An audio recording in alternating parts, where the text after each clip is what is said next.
Olá, ouvintes do Nanapod, como vocês estão? Gente do céu, que semana doida que foi essa que passou, né? Teve raio caindo em passeata, mandando 72 pessoas que se dizem altamente cristãs pro SUS, que eles tanto criticam. Teve Brasil indicado ao Oscar pela segunda vez consecutiva em uma cacetada de categoria, incluindo o nosso maravilhoso Wagner Moura, concorrendo como melhor ator. Ah não, gente, que maravilha, né? Que notícia boa. Teve tweet do Donald Trump. É tweet que fala ainda, gente? Porque eu tô meio desatualizada aí dos termos da internet, né? Porque agora virou X, então eu não sei se a gente pode falar ainda, mas eu vou falar porque eu não uso, então dane-se. Teve tweet do Donald Trump dizendo que quer tomar a Groenlândia. Enlouqueceu de vez, né? Será que agora a camisa de força vem? Teve mais truculência da ICE, que é a Polícia Imigratória dos Estados Unidos, prendendo um menininho de 5 anos de idade enquanto o coitado voltava da escola. Teve racismo transmitido ao vivo para todo mundo ver no BBB, que, você gostando ou não, é o programa mais comentado do ano no Brasil. E teve, finalmente, a justiça sendo feita e colocando atrás das grades, por pelo menos 20 anos, o assassino da brasileira Bruna Fonseca, que sofreu um feminicídio em 2023 em Cork, na Irlanda. Eu falei pelo menos 20 anos porque, ao contrário do que todo mundo, todos os jornais estão noticiando por aí, a Irlanda não possui prisão perpétua, tá? A pessoa não fica na cadeia até apodrecer como a gente imagina que acontece, como acontece nos Estados Unidos, por exemplo. Eu fiquei sabendo que nesse caso específico, né, do assassino Miller Pacheco, vou falar o nome dele, vou deixar bem claro, porque as pessoas têm mania de falar assim,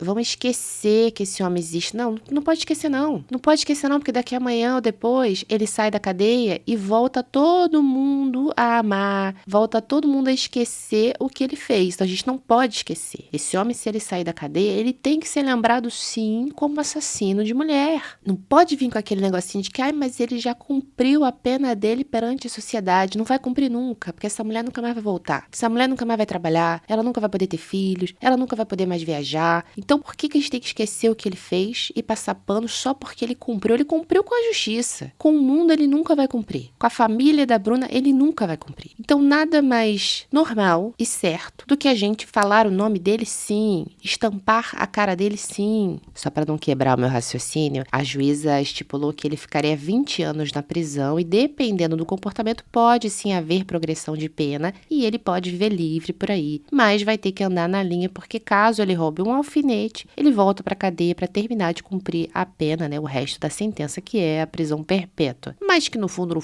não tem perpétua porcaria nenhuma, tá? Porém, dos males o menor, não é mesmo? Eu espero que a família da Bruna e os amigos também consigam descansar, porque foram 3 anos de dúvidas, sem saber o que ia acontecer nesse julgamento, sem saber se o culpado por tanto sofrimento ia realmente pagar perante a lei. E agora, finalmente, vocês tiveram a resposta de vocês. E a gente está muito feliz com isso. Eu sei que nada vai trazer a Bruna de volta, nem todas as coisas que ela ainda tinha para viver, uma menina nova, feliz, mas essa condenação traz o conforto de que a justiça foi feita. Bom, antes de começar o episódio de hoje, que aliás tá muito bom, a história da Ana é maravilhosa, eu queria só mais uma vez agradecer todo mundo que me apoia tanto no Catarse quanto no Buy Me a Coffee e que me manda história aqui para continuar com o Nanapod. Sem vocês, não tem Nanapod, de verdade. Se vocês não mandarem história, eu não tenho capacidade nem criatividade de criar histórias para isso aqui, ok? Então, aguardo o e-mail de vocês, anana.pod@gmail.com. Lembrando que a gente também agora tem um grupo de WhatsApp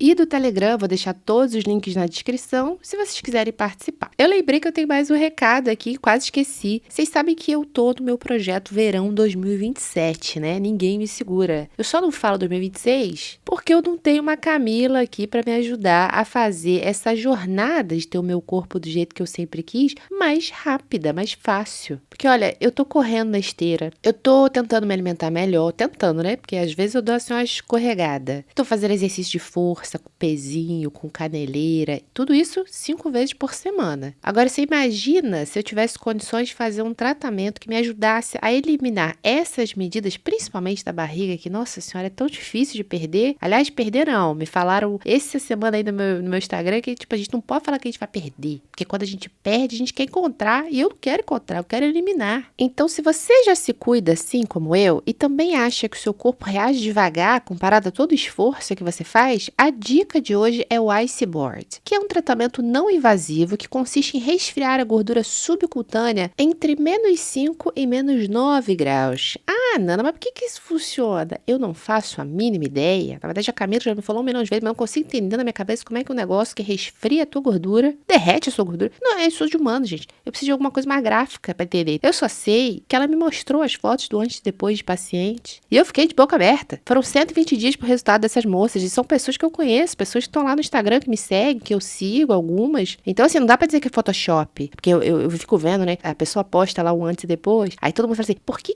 a tatuagem tá do lado esquerdo? A alheira no lado direito. Nitidamente a pessoa tirou uma foto do espelho e a outra alguém tirou foto dela. Eu nunca vou dar uma gafe dessa. Porque antes eu analiso, eu penso, eu fico lá um dia inteirinho pensando antes de falar besteira. Mas tem gente que não se controla. É claro que não é mágica. Você não vai chegar lá, a Camila vai te dar uma espetadinha com uma agulha e você vai sair Gisele Bündchen. Não é assim que funciona. Tem todo um protocolo. Tudo começa com uma avaliação personalizada. Para cada pessoa é um jeito. A Camila vai analisar seu corpo, quais são os seus objetivos e indicar suplementos específicos que podem potencializar os seus resultados desde o primeiro dia. Em seguida, você vai passar pelo pré-Ice Board, que é o encontro de mais ou menos 1h30, onde eles vão tirar as suas medidas, tirar foto e preparar aí o seu tratamento para ativar seu corpo para o grande dia, que é o quê? O dia do Ice Board.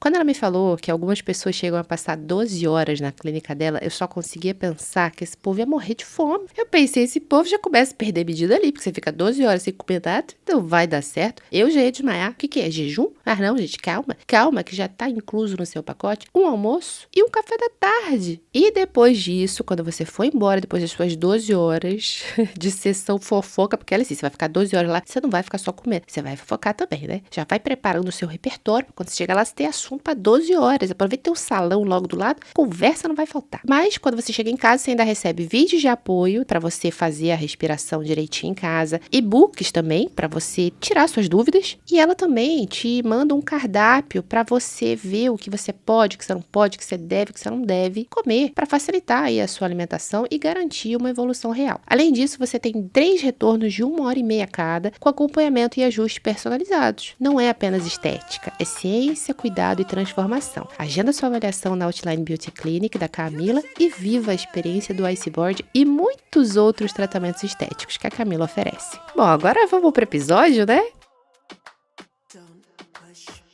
Hoje eu vou contar a história da Ana e eu preciso fazer um disclaimer, porque o episódio de hoje é daqueles bem pesados, é uma história forte, então se você tem gatilhos com casos de abuso infantil, esse episódio não é pra você. Segundo a Ana, o motivo dela contar a história dela pra gente é porque ela acha que ninguém deve desistir dos seus sonhos. E o sonho da Ana sempre foi mudar de vida, dar um 360 e não voltar nunca mais. E só pra gente entender aonde ela chegou, vamos falar de onde ela veio, das raízes dela lá no Brasil. No caso, aqui no Brasil. A família da Ana é minúscula. O pai é filho único e a mãe da Ana tem uma irmã e um irmão. Esse irmão, tio da Ana, tem um filho, que a gente vai chamar de T. Já a tia da Ana, irmã da mãe, teve 2 filhos. Um que a gente vai chamar de L, que é um rapaz, e uma menina que vamos chamar de G. Será que eu vou dar conta de lembrar isso tudo, meu Deus? Pra fechar a família, a gente tem a Ana e uma irmã que é 7 anos mais velha que ela. E também uma avó que até agora eu não sei se é por parte de mãe ou pai, mas vamos dar continuidade.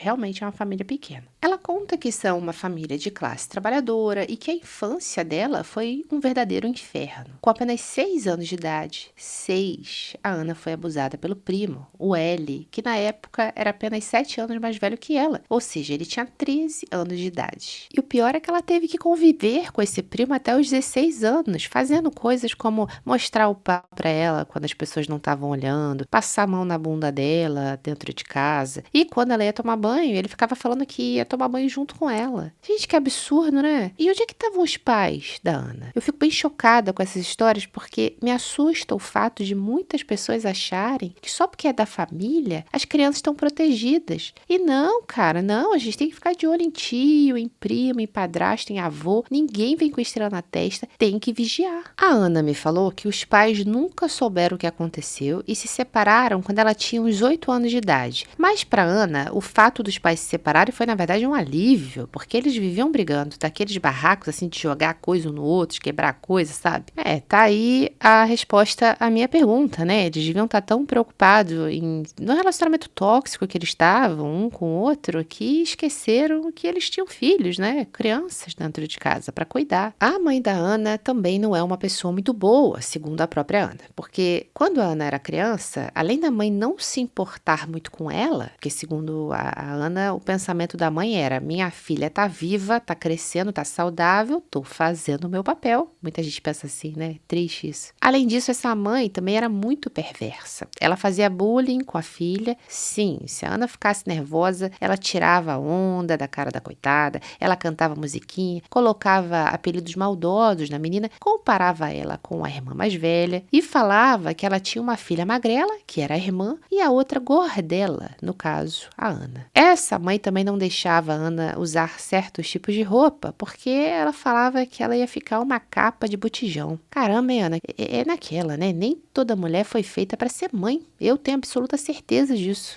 E assim, a Ana foi crescendo, uma criança que sofria bullying constante dentro de casa pela própria mãe e também da irmã, e ao mesmo tempo estava lidando aí com o abuso do primo. Detalhe que quando ele fazia alguma coisa maliciosa, tanto a mãe da Ana quanto a mãe dele, no caso a tia da Ana, falavam coisas tipo: mas é homem é assim mesmo, entendeu? E essa tia dela era policial, hoje ela já está aposentada, graças a Deus, né? Menos uma policial machista, que não deve ser pouco aí fora, né? Imagina o tanto de gente machista que tem na corporação. Isso é um desserviço. Aliás, esse papinho de que o homem é assim, quando a gente tá falando de respeito e amadurecimento, já foi, né? Já deu. Até quando a gente vai ficar replicando esse tipo de fala que só prejudica a gente. Mais uma vez eu tô aqui para falar, mães de menino, por favor, não reproduzam essa fala. Vamos criar esses moleques para respeitar, para entender que mulher não é objeto, que os nossos corpos não são brinquedo. Não interessa se tem mulher vulgar por aí, se vocês acham que muitas não se comportam do jeito que vocês acham moralmente aceito, né? Que tem isso também, às vezes eu acho errado, mas não é para aquela pessoa, eu tenho que entender isso. A gente tem que respeitar a individualidade de cada um e principalmente parar de generalizar as pessoas. E homens, vocês também têm um papel muito importante nessa luta, porque o momento que vocês começarem a criticar homem escroto, cortar amizade, excluir da rodinha de amigos de vocês, mostrar que eles estão errados sim, eles param, ou pelo menos eles voltam a ser escrotos no sigilo, escondido, né? Porque hoje em dia é moda verbalizar que é escroto, hoje em dia é bonito isso, as pessoas acham lindo ser burro na internet. Voltando à história da Ana, porque se deixar eu fico aqui até amanhã falando sobre esse assunto, ela decidiu pular a parte da adolescência porque, segundo ela, por ser uma criança muito sexualizada, porque com apenas 13 anos de idade ela já tinha um namorado de 17 e já era sexualmente ativa. Corta o coração da Ana admitir isso, mas gente,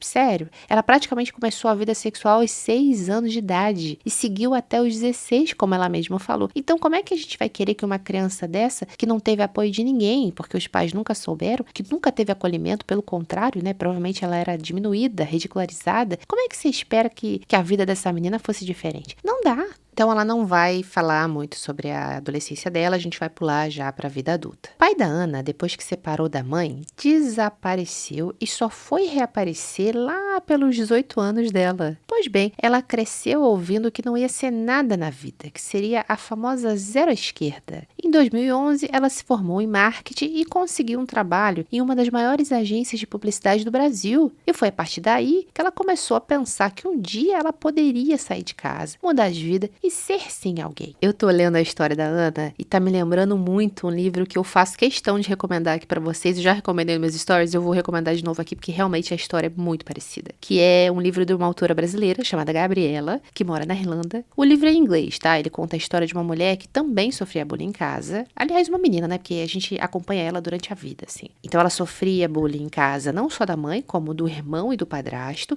E o pai biológico dela também foi embora e quase não mantinha contato. Ela, assim como a Ana, começou a vida sexual muito cedo e de uma maneira horrível, né? Fica a dica pra vocês, o livro se chama Miss Water e tá disponível na Amazon. É bem baratinho, sei lá, acho que 10 libras, aproveitem. Mas, com muito esforço, dedicação, a Ana finalmente foi promovida nessa empresa que ela estava trabalhando e percebeu que ela gostava muito, que ela queria, almejava se tornar gerente de projetos. E ela conseguiu, muito que bem, né? Quase 2 anos se passaram e ela já estava formada na faculdade, tinha começado uma pós-graduação, mas estava muito inconformada com a vida, apesar de já ter um carro, liberdade, ela sentia que não tinha chegado onde ela queria. Eu não sei se ela falou aí no e-mail, eu me perdi se ela saiu de casa não, mas eu acho que sim, viu? Eis que um dia ela largou tudo e resolveu ir fazer um programa de au pair nos Estados Unidos da América. E segundo ela, foi uma desgraça. Só pra falar aqui, às vezes tem alguém que não sabe o que é au pair, né? Au pair é uma profissão tipo babá, basicamente. Eu não sei como é que funciona no mundo inteiro, mas vou falar na Irlanda. Eu sei que já falaram aqui pra mim que não existe au pair live out ou au pair living, sei lá. Existe os dois, tá? Live-in é quando você contrata a pessoa pra cuidar dos seus filhos e ela fica na sua casa. Você deixa um quartinho lá pra ela e ela cuida dos seus filhos em tempo ali, talvez integral ou part-time, depende do que você combina com ela. Já a live out é uma babá que é pontual. Ela vem na sua casa naqueles horários marcados, às vezes pega sua criança, leva pra escola ou traz da escola pra casa e por aí vai. Só que ela não fica na sua casa, ela não dorme. Você não tem obrigação nenhuma de, por exemplo, fornecer refeições pra essa pessoa ou um cômodo, sei lá. Ela realmente só vem, faz o que tem que fazer e depois vai embora. E assim, só pra desconstruir uma ideia na cabeça de vocês, eu sei que aqui no Brasil, geralmente quem tem babá em tempo integral ou não, é considerado rico, né? A gente não vê pessoas de classe baixa com babás. Mas lá fora, gente, basicamente todo mundo pode ter uma babá. Primeiro porque não é tão caro assim. E segundo porque se a gente não contratar uma babá, a gente não consegue trabalhar, não consegue estudar, não consegue viver. Porque por mais que a criança seja um pouquinho mais velha, sei lá, 8, 9 anos de idade, que você fala assim, ela já consegue meio que ir pra escola sozinha. Eu não deixaria, tá, gente? Mas eu sei que tem gente que pensa assim, já pode ir pra escola, porque às vezes a escola no quarteirão, os horários da escola não batem com um horário de trabalho, por exemplo. Imagina que um horário de trabalho normal, comum, tá? É de 9 até as 6 da tarde, vamos colocar assim. Mas como é que a gente faz quando a escola da criança começa, sei lá, 8 da manhã e termina às 2 da tarde, ou 3 da tarde? Como é que você vai fazer com essa criança das 2 da tarde até as 6, que é a hora que você chega em casa, ou 7, entendeu? Então você precisa de uma babá para cumprir ali aquele horário que você não está presente em casa, ou seu marido, ou às vezes você é mãe solo, você não tem que deixar. A babá é muito importante. E o que acontece nesses países como a Irlanda, por exemplo, que você pode estudar, né, ter esse intercâmbio, você estuda de manhã ou de tarde e tem aí um período do dia livre. Muitas famílias contratam estudantes, porque os estudantes podem trabalhar apenas 20 horas na Irlanda no máximo, tá bom? Mas vocês acham que 20 horas é o suficiente para você pagar aluguel, comprar comida, comprar roupa, passear, viajar, juntar dinheiro para pagar uma renovação? Não, óbvio que não é. Aí, muitas pessoas recorrem a esses trabalhos que muitas vezes são irregulares, né? Você não tem carteira assinada, que eu tô falando assim, eles não registram você, né? Não pagam muitas vezes direitos trabalhistas, mas eles conseguem trabalhar 40, 50, 60 horas até fora ali dos registros do governo, que o governo consegue perceber que você tá fazendo isso, porque não pode, são 20 horas, entendeu? Então, esses trabalhos são muito populares, tanto com os estudantes quanto os irlandeses que adoram, né? Imagina que eles podem pagar basicamente o que eles quiserem, porque vai ter um monte de gente desesperada para pegar aquele trabalho. É triste, mas eu não sei muito como eu me sinto sobre isso, porque no fundo, os estudantes precisam, as mães também precisam, mas podia ter um pouquinho de noção, né? Falta noção aí do lado das pessoas que contratam também. Mas por que a Ana achou uma desgraça esse programa de au pair que ela foi viver lá nos Estados Unidos? Bom, ela comeu o pão que o diabo amassou na primeira família que hospedou a Ana lá na casa deles, e por isso ela teve que ir para uma segunda família que foi ainda pior do que a primeira. E ela realmente não aguentou e acabou retornando ao Brasil. Ela não contou detalhes, mas eu posso perguntar para ela depois e aí eu jogo lá nos stories fazendo aquela fofoca geral para você aí que tá pensando em ser au pair em outro país. A Ana escreveu no e-mail dela, agora que eu notei, o conceito de au pair na cabeça dela, como que é vendido, né? Basicamente, você vai fazer parte de uma família nativa daquele local, no caso dela, Estados Unidos, e para a família, você vai servir como uma babysitter barata, uma babá barata, e eles vão controlar você do jeito que eles quiserem. E que a única coisa boa dessa experiência é que você pode estudar inglês aí numa universidade americana, o que ajuda demais. E realmente, gente, assim, como eu falei antes, né, existem inúmeros relatos de pessoas na internet e fora também criticando esses programas de au pair, porque poucas famílias realmente entendem que a intenção é oferecer um suporte para esse intercambista, enquanto ele pode participar da dinâmica de uma família nativa daquele país. Muitos só enxergam assim, tipo, ah lá, gente, olha lá, a gente vai receber um escravo, tá? De agora em diante, Enzo vai ter um saco de pancada, eu vou ter uma faxineira, uma cozinheira e uma babá. Ó, só que beleza, hein? Tudo isso para bagatela de, sei lá, 7 euros. E tem muitas famílias que ganham. Eles ganham para receber esses estudantes, tá? Isso que é o pior. Acho, inclusive, que esses dos Estados Unidos e Canadá, eles ganham. Mas assim, né? Também não vamos exagerar, não dá para generalizar. Existem, sim, famílias ótimas, que são super elogiadas, mas cair com uma delas é tipo uma loteria, meu amor. É tipo ganhar na Mega Sena da virada. Enfim, como eu disse, Ana voltou para o Brasil e voltou arrasada, com aquela sensação de que o sonho tinha acabado. Mas a Ana é brasileira e ela não desiste nunca. Então, ficou de olho em outras agências, mas acabou se inscrevendo para outro programa de au pair, só que agora na Holanda. Pois bem, segundo a própria Ana, foi outra bosta. Mais do mesmo. Ué, gente, por que será, né? Porque a gente tem a ideia de que a Holanda é tão bom, né? A galera parece ser mais boa, os holandeses no caso. Só que dessa vez, a Ana já foi mais consciente. Experiência que fala, né, gente? As merdas que a gente passa sempre servem para alguma coisa, nem que seja para preparar a gente para a próxima merda. Até que depois de 6 meses dela lá na Holanda, ela resolveu fazer aula de holandês, Dutch. E logo no primeiro dia, ela encontrou um irlandês que tirou o fôlego, deixou a menina de 4. O homem tinha aqueles olhos azuis que a Ana nunca tinha visto na vida e ele, por sua vez, olhou para o tempero latino, para o molho disfarçado de europeu, né? Porque ninguém acreditava que a Ana era brasileira. Se vocês vissem, se vocês olharem para a Ana, é uma loira de olho verde, pele clara, dá sim para confundir com uma alemã, uma sueca, sei lá. Eu dei uma gargalhada porque no e-mail ela escreveu assim. Abre aspas. Esse homem veio para abalar as minhas placas bucetônicas. Por quê? Porque ele era uma fera na cama, Nana? Não. Fecha aspas. Não, gente, ele não era uma besta do sexo, não, tá? Porém, ele prestava atenção em cada detalhe das conversas. Aí é sacanagem, hein? Aí é golpe baixo, porque se os homens soubessem o quanto a gente gosta de ser ouvida... Aliás, deixa abaixo, né? Sendo assim, no fim de setembro, os dois começaram a namorar. O aniversário da Ana é em novembro. E logo pro aniversário dela, ele a levou no melhor restaurante japonês da cidade. Já no Natal, ele deu o famoso anel Cladar. Eu não sei como é que pronuncia isso aí não, mas é CLADAGH.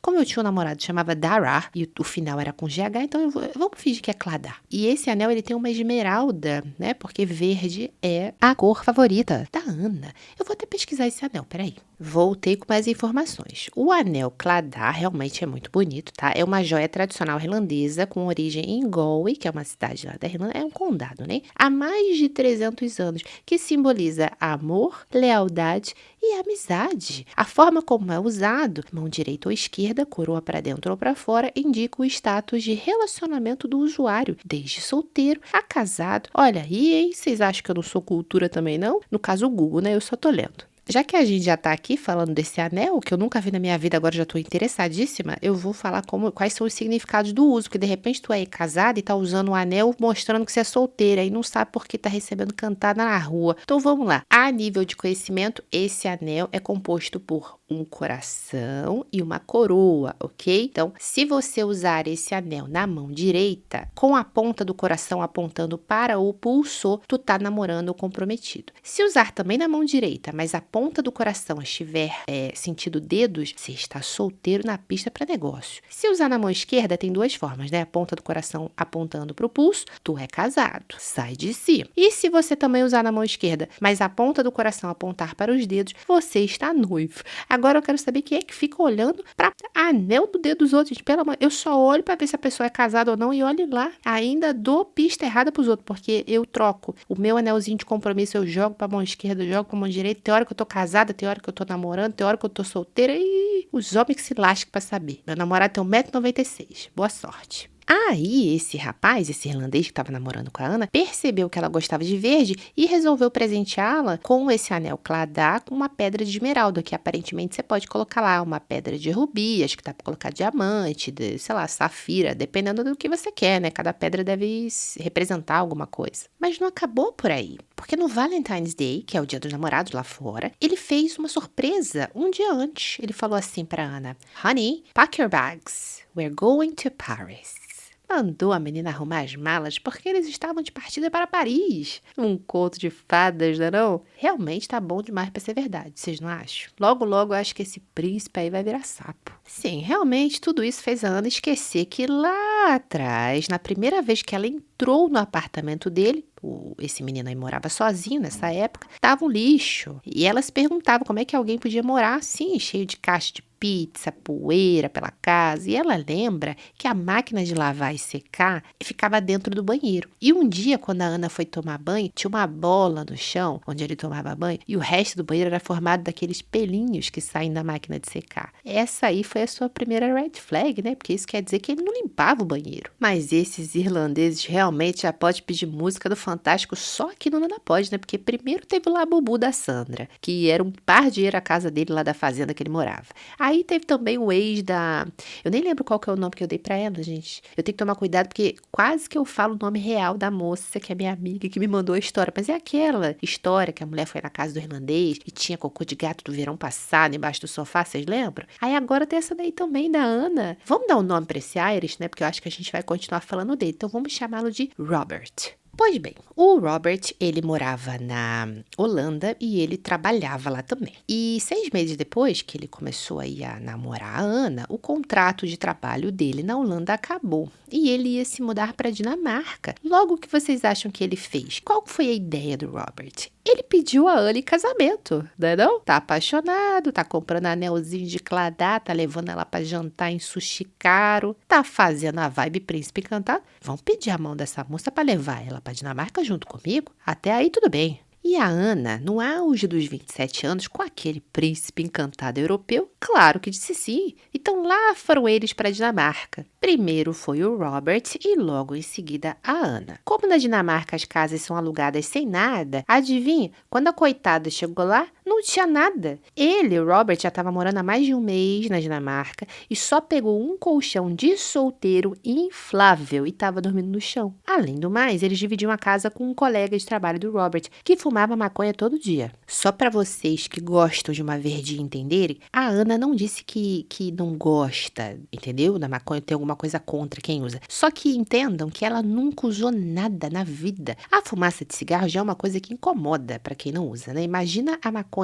que você nunca sentiu, ficar ali o tempo inteiro convivendo com aquele cheiro para aquela casa inteira, não é legal, né? Realmente, quem não fuma cigarro é insuportável o cheiro, dá até embrulho no estômago. Eu odeio cigarro, gente, eu não consigo, me dá um negócio, não sei explicar. Eu acho que é porque eu vivia a minha vida inteira com a minha avó fumando e eu odiava aquele cheiro, me deixava enjoada. Então quer dizer, Ana, que o Robert esperou você chegar na Dinamarca para começar a ajeitar as coisas? Temos aí uma segunda red flag, porque você vai me dizer que ele não tinha tempo, ele trabalhava 24 horas para comprar uma cama, né? Pô, minha amada vai chegar, vou botar alguma coisa aqui para ela não se sentir tão, sei lá, sozinha, né? Pelo menos um sofá, uma televisão. Mas é naquela, né, que a gente falou no início, segundo o que dizem, é homem, né? Mas não devia ser, porque eu me recuso a me conformar que homens não podem ser adultos funcionais. Eu acho que é só preguiça mesmo, porque eu conheço uma pá de homem que faz tudo dentro de casa, não precisa de ninguém pra nada. Cuida dos filhos, do carro, da casa, trabalha e ainda é gente boa. Infelizmente, eles estão casados, né, amigas? Já tá tudo tomado. Aliás, um beijo aí pro How Much Dublin, que todo mundo sabe quem que é, não posso revelar o nome dele, mas o How Much era bem popular na Irlanda, o perfil dele, né? E ele é tudo isso aí que eu falei. Parabéns para a esposa dele, a dona Voz da Consciência, que acertou em cheio e faturou um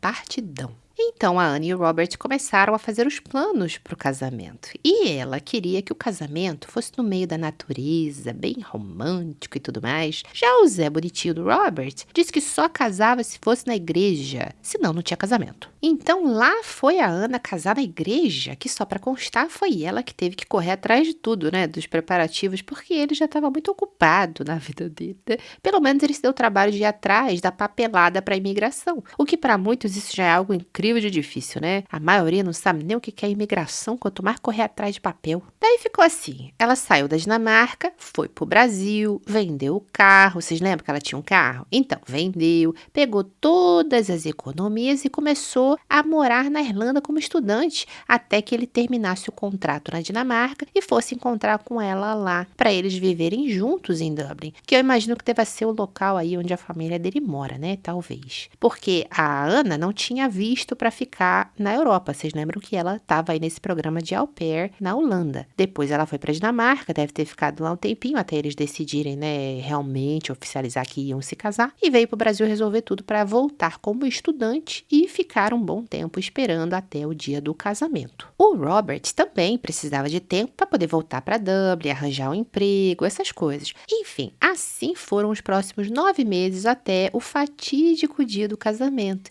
Aí eu esqueci de contar que quando eles moravam na Holanda ainda, a família dele sabia do namoro dele com a Ana. Porém, na Dinamarca, ele não disse nada sobre o que estava acontecendo, que ela estava morando com ele. Só que ela ia visitar de vez em quando. Detalhe que eles já estavam noivos nessa época. Daí quando eles anunciaram oficialmente o casamento, a família dele achou um absurdo, né? Achou que ela estava dando um golpe, claro, né? Porque eu imagino que na cabeça deles foi tudo muito repentino. Assim, né? Eu vou ter que passar um paninho com glitter para essa família, porque eu entendo o susto deles de verdade. Afinal de contas, o meu filho acabou de me avisar que ele vai casar com uma pessoa que eu nem conheço, com uma estrangeira, uma firange. Dá para entender o susto, né? Agora, o que eles vão fazer a partir daí, eu já não sei. E segundo a Ana, por causa desse sentimento aí, desse susto, eles foram contra o casamento desde o primeiro momento. E a Ana tava pensando assim, nossa senhora, o meu cavaleiro de armadura tá me defendendo, né? Ele tá casando comigo, apesar da vontade da família. Olha que coisa mais romântica. Eu conto ou vocês contam? Na verdade, a vida já contou, né? Eu amo que a gente fantasia, a gente é iludida. Será que os homens viajam assim que nem a gente? Eu acho que não.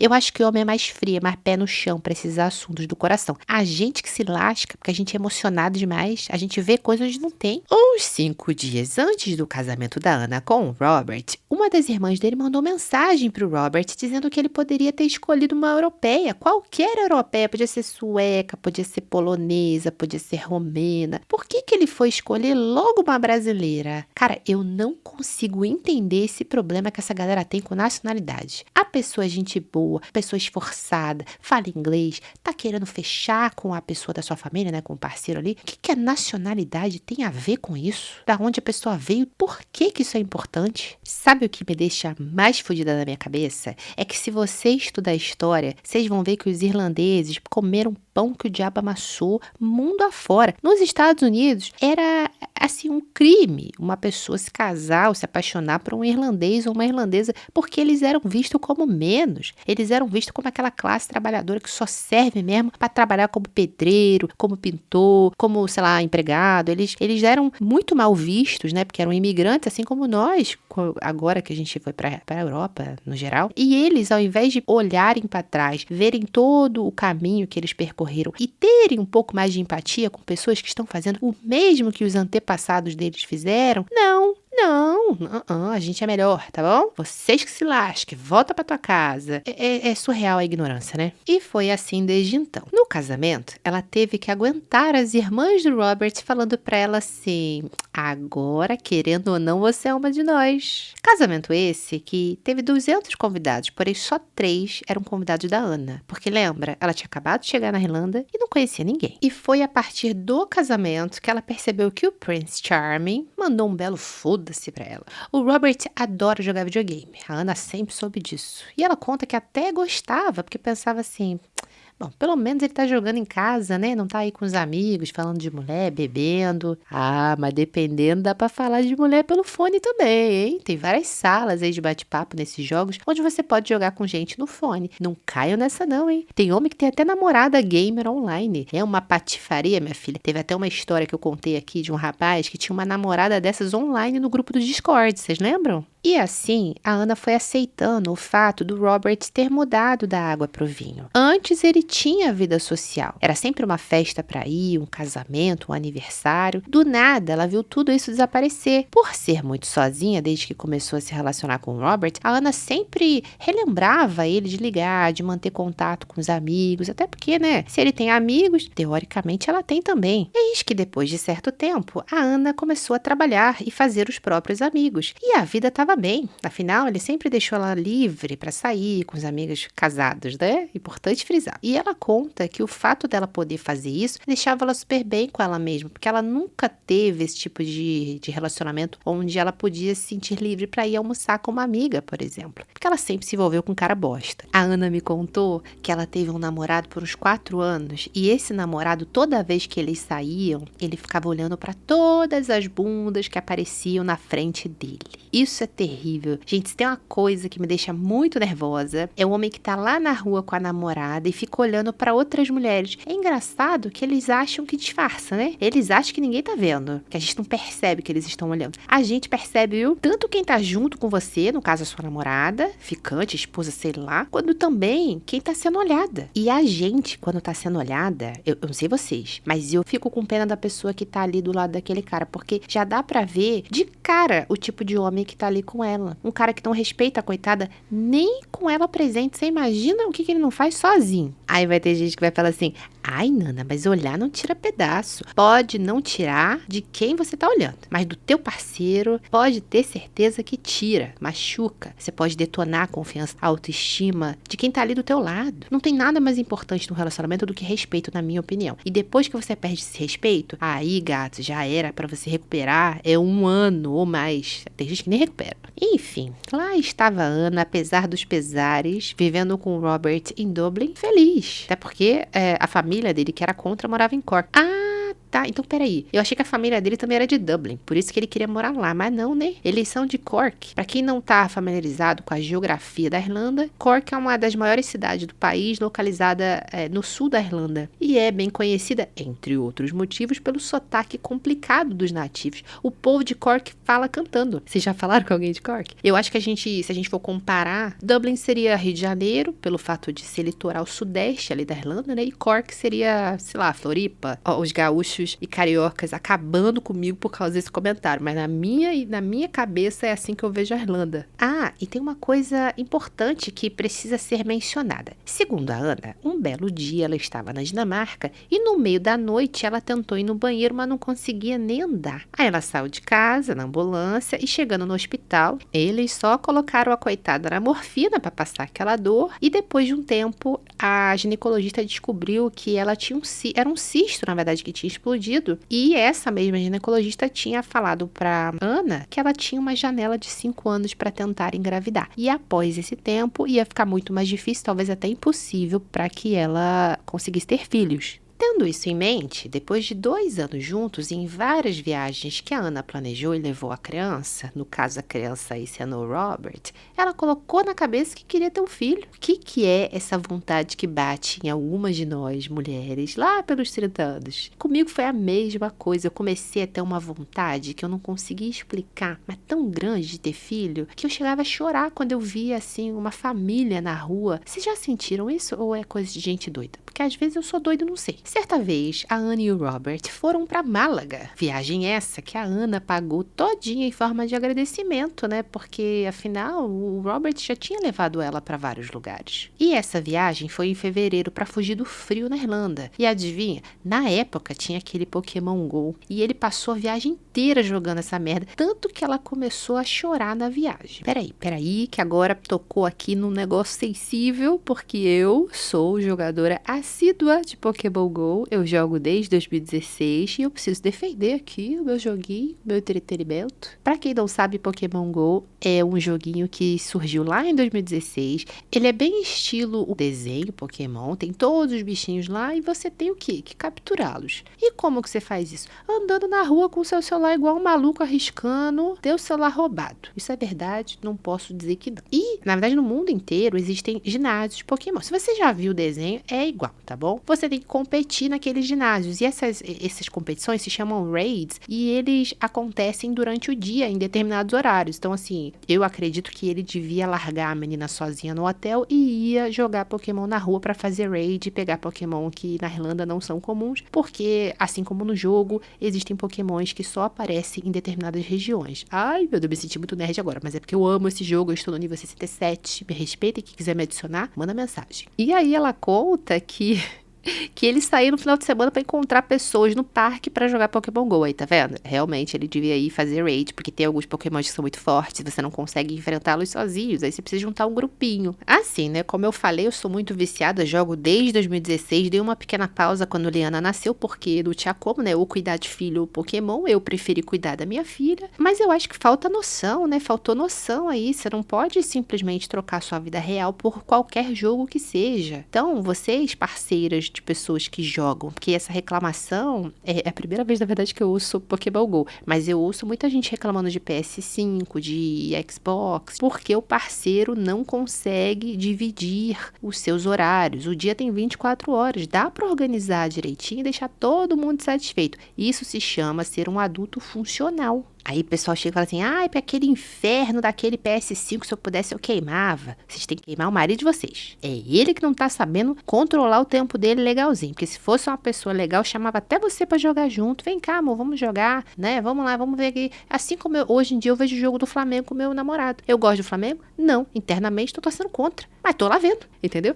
A gente tem que se apoiar às vezes. Eu tenho certeza que se um dia eu chegar pra ele e falar, ó, vem aqui fazer isso aqui comigo, ele vai ter que fazer também. Porque eu não tô assistindo esse jogo de Flamengo tudo à toa, não. Tem que ter uma troca. Voltando para a história de Ana, ela arrumou um trabalho, enfim, na área dela, numa multinacional. Olha aí que legal, hein? Arranjou um trampo na área de marketing na Irlanda. E obviamente que Ana estava nas nuvens com esse emprego. Estava feliz, realizada, confiante. E se você já morou fora, tu sabe. Quando a gente conquista um trabalho na nossa área, parece que tudo começa a fazer sentido. Só que às vezes, é exatamente quando a vida entra nos eixos que ela resolve testar a gente de verdade. E no próximo episódio, a Ana vai descobrir isso da maneira mais inesperada possível. Sim, eu fiz de novo. Eu sei que vocês estão pensando e eu até contaria agora o que aconteceu depois. Mas aí esse episódio vai ficar maior do que a fila da imigração. Então por hoje eu paro por aqui e o resto da história da Ana você vai ficar sabendo no próximo episódio. Porque suspense bem feito é assim, a gente vai embora, mas deixa você pensando. Semana que vem eu tô de volta com o desfecho dessa história da Ana e tem muito pano pra manga, viu?